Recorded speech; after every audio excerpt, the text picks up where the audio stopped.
Let me figure if it runs out of video, because I don't know if I have enough space on my phone. Oh. So, but that way I can tell if it runs out. So you said, so you want to learn kind of music theory and chords. Yeah. So what's your background? So okay, I guess to feel out how much you know, let's start with this. Do you know what a triad is? I've heard of it. I probably will have to Well, it's basically synonymous with chord. So can you play like a C chord? Let's do one hand for now. Oh, but that's good. You're on the bass note. So what makes it? What are the three notes in that chord? C, E, and D. Oh no. E and G. Good. So C, D, and G. So you know the notes, but yeah. that's not enough to know music theory. So what is their? So the question is, what is their distance between each other? Or do you know what an interval is, right? Yeah. What's an interval? Like the distance. Yes, Of but the distance between what? Notes or. Yeah, but how many? Like.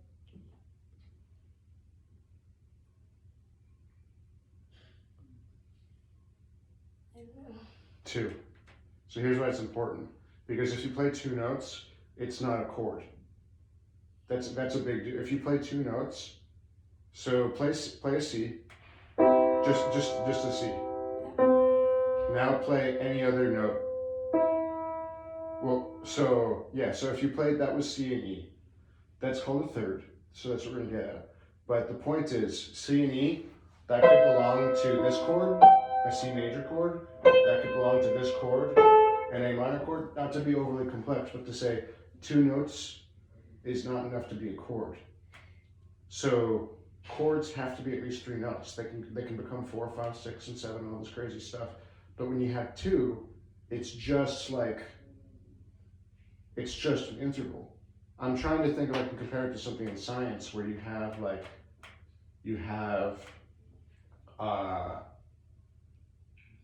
I don't know, something with a certain amount of atoms or something where when it's just this bare element, so it's not anything yet, and there has to be more.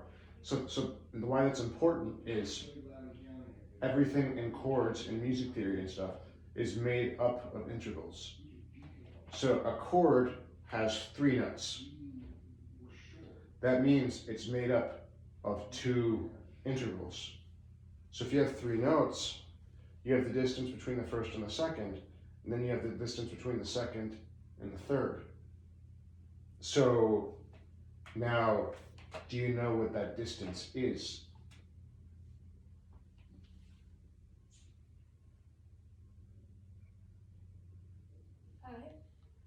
No. Actually decent. In a chord, 5 is the distance between the bottom note and the top note. So that's good to know. But do you know what the distance, so C and E.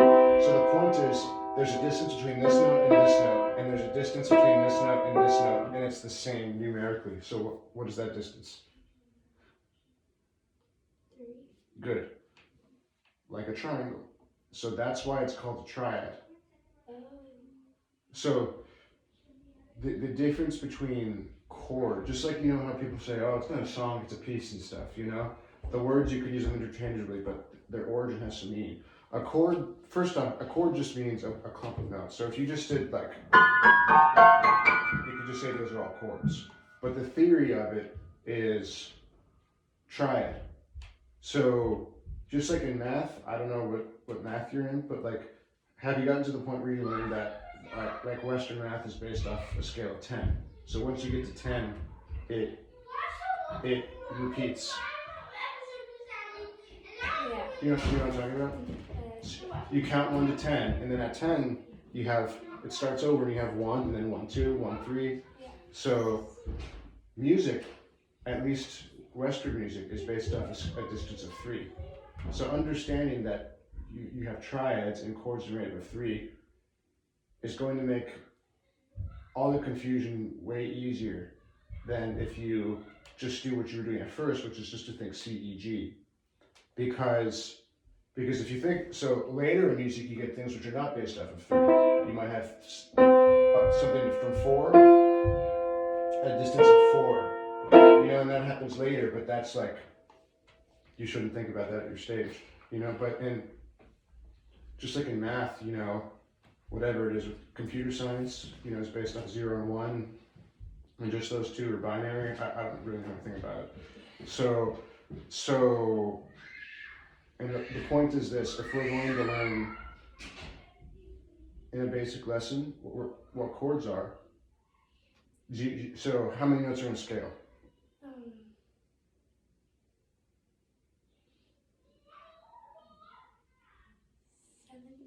8. That's what I was thinking, because it's like it's both, because it's just like in math, where does 10 start? Does it start 11 or 10, or and do you count 0 when you're counting? But so with this, basically there's 7 in the scale, and 8 is when it resets. So if you play the scale, it's 8 because you play all 8. Yeah. But if you're thinking about the theory of it, there's 7 unique notes in the scale. Yeah. So here's the point. They each have names, and those names are 1, 2, 3, 4, 5, 6, and 7. And have you done solfege? Do you even know what I'm talking about? Like do, re, mi, fa, sol, la, ti, do. Have you done that? Well, yeah, I've heard of it. Because I didn't really do it. So the point with that is those are basically syllabic names for each scale degree. So some people who are born and raised in that, they really think about that. Like if they think C, they think do. I don't really think that way. I think about the number. And I guess I encourage you to think that way because I think it makes things easier. So the point with that is C is 1. So the point with that is C, E, G is a 1 chord. Think about it. So it's if you start on 1, the chord, now a triad. So a chord is if you start with C, then something with 2 groups of basings of 3. So if you have a C chord, you start with C, and then it has a distance of 3 from C, and then a distance of 3 from that. So it's good to think about 2 groups of 3, but also what you originally thought of, which is 5, because the whole thing is a group of 5, is a space of 5. So the other thing that's important to keep in mind for later is once you get into music theory, if you ever read scores, are you ever going to read like jazz scores? Well, even if you read song scores, it's going to be like this. They always measure things at the distance from the bass or the root. Do you know what I mean by that? Yeah, like the bass is Just basically, very simple. What's the bass? down here. The bottom note. So the bottom note is really important because in a lot of things in music theory, you can have whatever you want on top, but what technically makes it what it is, or what defines what it is what the bottom note is. So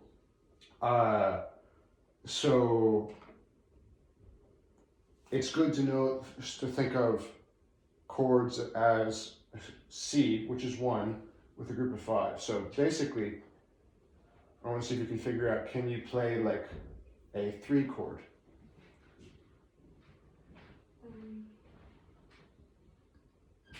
So start with C. So we're in the key of C. So what is the 3rd note in the scale? Yes, which is? E. Good. So what would a E chord be, which would be the 3 chord?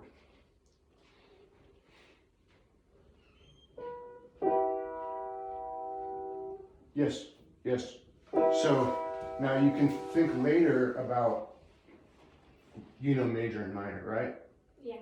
So say for later thinking about what makes me a major chord, what makes me a minor chord, because the most basic thing I want you to think of is chords as you just take this space, and you just literally just move it sideways, like A. So you take this thing that it's kind of like, there's this one funny video where people make fun of piano where they get these these things that are like these blocks that play what the chord is, you know? And so when they move the chord, they just take this thing which is already shaped and just move it this way. So it would be a 1 chord, a 2 chord, a 3 chord, a 4 chord, a 5 chord, a 6 chord, and a 7 chord, and then it runs out. So the point with that is when you make what's called voicings, which are, you know, we were talking about the bass. The bass is what's at the bottom, but the voicing is basically everything you do above it. And you can voice it 1,000 different ways, but the chord is basically based off of what's it. The chord, what chord is based off of 100% off of 2 things. I guess that makes it 50%. Off of the bass note, and then what are all the notes that you hear being played. So if you have a C on the bottom, and then 1,000 different E and Gs in different positions above, it's a C chord. So basically, if we can get you to understand all the different chords in C, later without me, if you ever figure out all the different scales and stuff, if you want to hard enough, you should be able to figure out what all the different chords are. So let's start, just play like a C chord again. So can you, let's just do all the different chords. So 1, 2, 3, 4, 5, 6, 7. So can you do a 2 chord now? Yeah, now a 3 chord. Now a 4 chord. 5, 6, 7. And then the 1 chord. Good. Now just play those and say which chord it is. Not 1, 2, 3, 4, but like C, D, E. C, D, E, F, G, A, B, C. Good. So this is where I don't know how much music theory you know. So once you know all the chords, it's like, okay, there's 7 chords. What do I do with them? So there's a special name for the 1 chord. It's called the tonic. Have you ever heard that? So I think an easier way to think of it is home, the home chord. Because what you have is, if you're in the key of C, you do a bunch of different stuff and then you come back to C. So you can call it tonic or you can call it the 1 chord. So basically what music theory is it's a bunch of different things where you go to all these different chords and then you come back to the 1 chord. So do you know what the most, besides the 1 chord, do you know what the most important chord is? G. Good. So I wonder how you know that. I don't know, it's just the most, like when I play chords, it's like the most common one besides C, I think, when I play. Good, so, but do you know what it's called? And if you don't know what it's called, do you at least know what it does?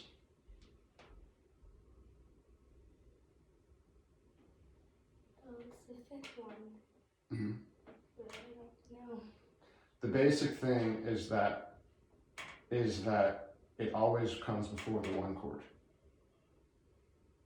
So if you're ending either a small tidbit of music or ending a whole piece, they always do, or at least 80% of the time, they do the 5th chord or the 5 chord, and then the 1 chord.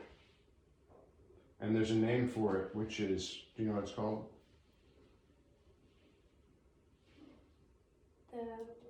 The first one? No, when you do a 5 chord, when you do a 1 chord, there's a name for it. Do you know what it's called? Yeah. It's called a cadence. Oh yeah, I've heard of that.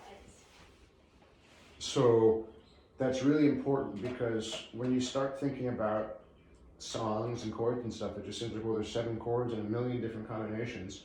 It can be too much to wrap your head around. So what you want to think about is you want to think, because basically, if you want to wrap down all the kind of music you're going to play, and even pretty much most Western music, you know, you can basically just say it's a bunch of cadences. So it's a bunch of, you have a 1 chord, you play a bunch of random chords, and then you have a 5 chord and 1 chord. And you just do that over and over and over, and then you end with a big 5-1. You know, so every big piece of band will do a bunch of different stuff, and then you have. So, uh, so, uh,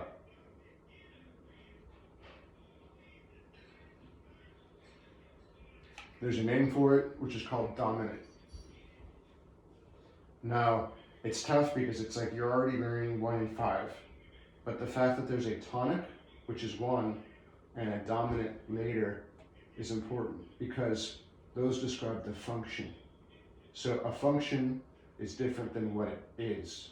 You know, a door is a door, and the function of it is it's how you get into the house. You know, so so the other way to think of this is just like a sandwich.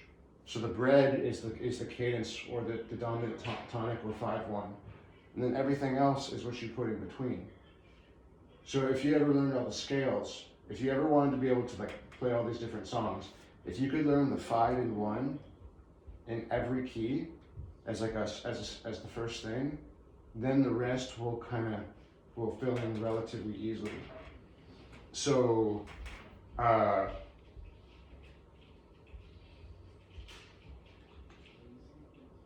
let's see if we can just play a 5-1 cadence in C.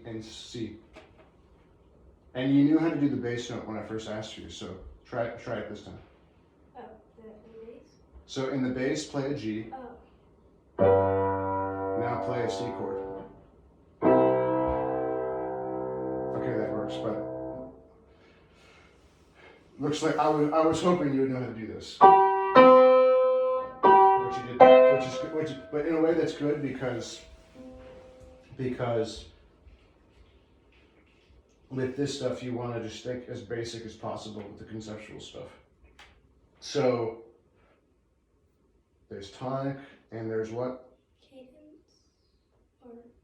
That's right, but the function of the other chord.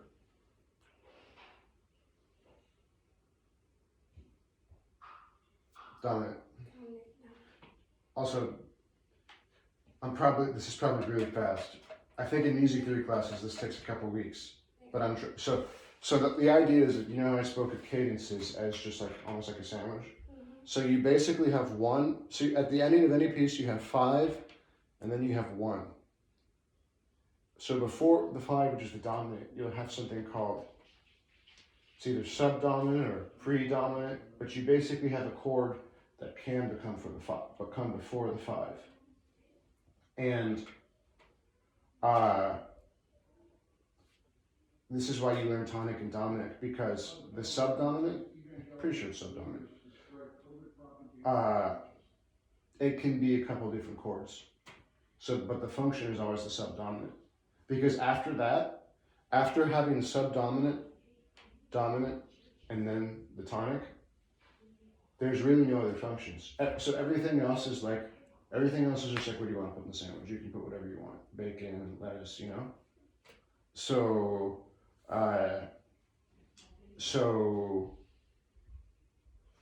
the most common subdominant is, let's see if you might know what it is. If you know any jazz, if you know any popular music, it's the most common chord progression.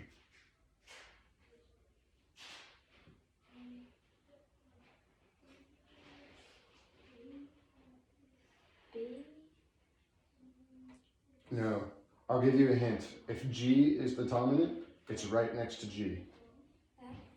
Yes, which is, what number? 4. Yes.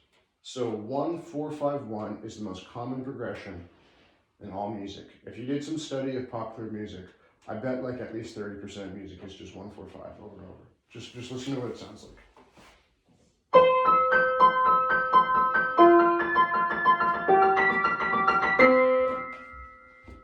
Or if it's like not a kind of classical sounding thing, you might be like.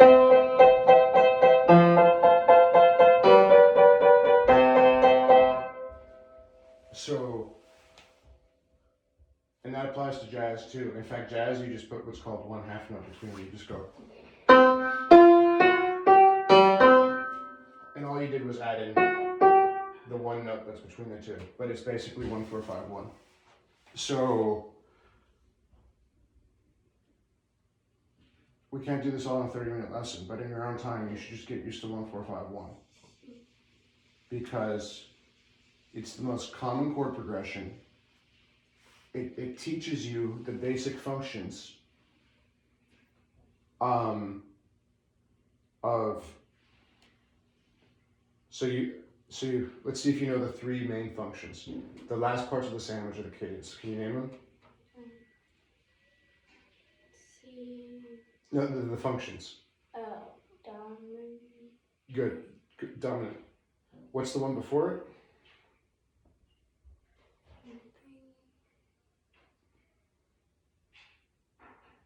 Subdominant. Okay, this is why it's stupid. In the English language, pre is what comes before.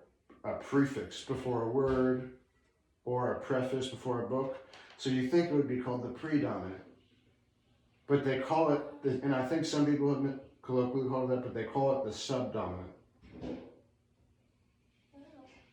Sub like submarine or sub like subtext. And which means below, you know? And I think it's better to think of it as pre, you know, like the thing before. So you'll just have to get used to that.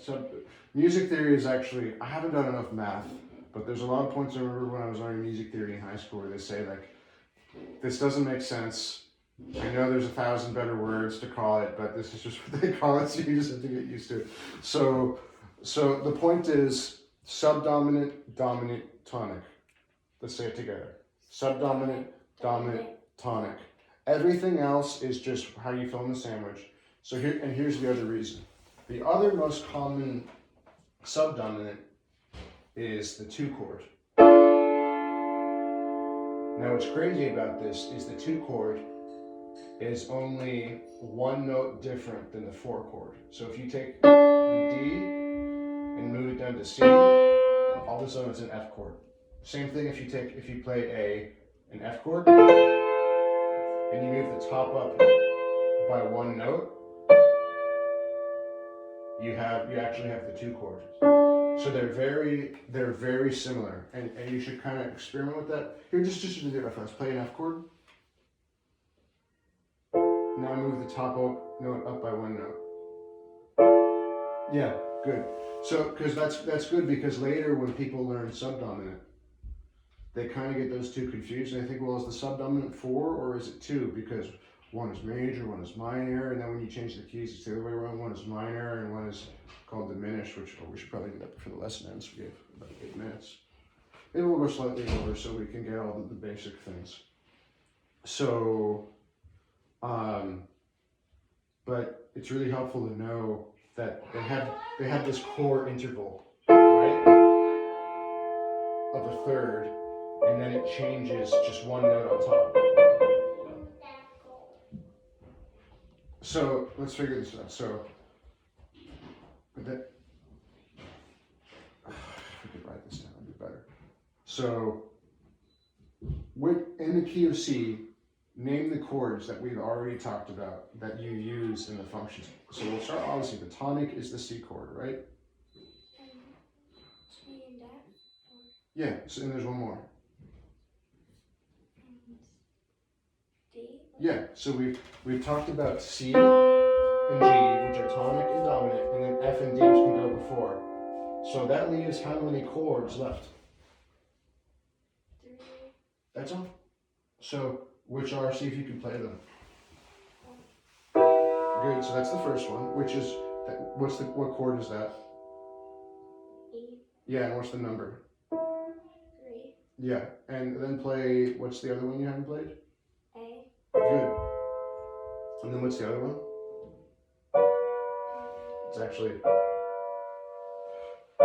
good, so here's the other thing about that. The 7 chord, like it's not really a chord. I mean, you don't like make a song and like have a chord progression where you use the 7 chord. And because what you'll get into later is the 7 chord. So if you play this chord, then you just add a G below it. It's mainly used that way. It's not really its own chord. So outside of all the functions we've used, you only really have 2 chords, which are the 3 and the 6. And the other cool thing about those two is the 3 and the 6 are related to each other. So just listen to this. This is 3 and this is 6. So say you're in the key of C and you're doing 1 and then you're doing 4 and then you're doing 5 and then you're doing 1 again. So you do it again. And then let's say you suddenly go to 3 and then now you're at 3 and then now you're at 6. They're kind of tied together. So why that's good is if you have, think of 1 and 5 as going together because the cadence is always 5-1. Like it's like they're best friends who always go. And then the other 2 chords that you have together are kind of 2 and 4 because they're both what dominant? Sub, like a submarine. It's stupid, but that's what it is. And then all you have left is 3 and 6. So when you think of all the chords, it's almost 3 groups of 2. You have, I should have gotten a pen and pencil. That would have really helped you. Maybe we could do it at the end of the lesson, write this stuff down. You would have 1 and 5. That's one grouping here of the things that make a cadence, the dominant and the tonic. Then you would have the 2 subdominants, 2 and 4, and then you would have 3 and 6, which are kind of filler chords and which are kind of connected. And then you don't really think about the 7. That's not really a chord that you use it sometimes, but it's just like, I don't know. Do you write essays in school? Sometimes, yeah. I'm just trying to think of some punctuation mark that you use like once every 6 months, you know?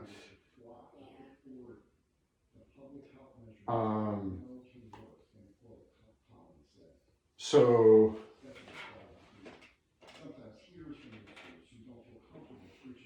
that gives me flashbacks to my school days. So we need to do the intervals. Do you know major and minor intervals? I don't think so.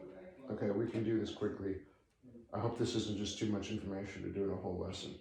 So major intervals are the ones that have 2 notes. They're usually called, there's 3 things they can be named. Actually 4, but that's kind of complex, leave that for later.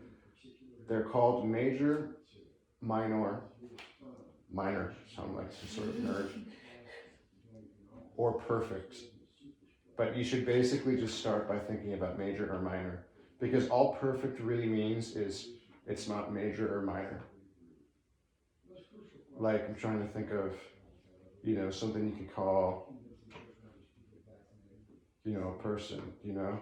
Like a person is either X or Y, and if he's not, he's perfect, you know?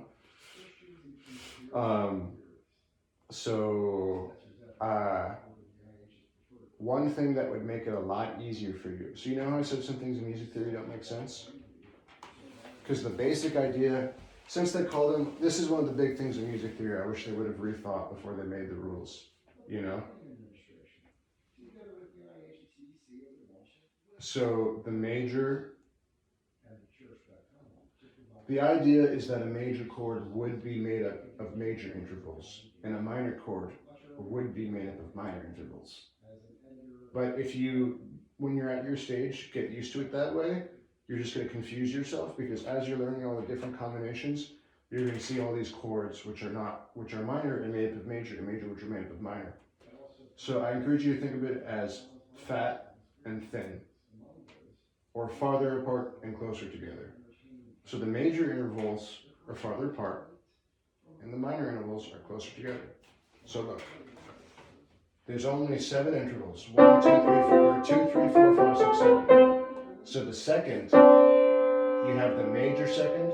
Oh, the other thing I was going to say is, they say the major intervals are the one that are in a major scale, and the minor intervals are the one in a minor scale. But that's not true, because the minor second is not in a minor scale. I don't know if you've done minor scales, but so it works for thirds, because if you play a major scale, it's, and then the minor scale is, so the major difference when you play a scale between playing a major scale or a minor scale is that the third note goes down a, do you know what it's called?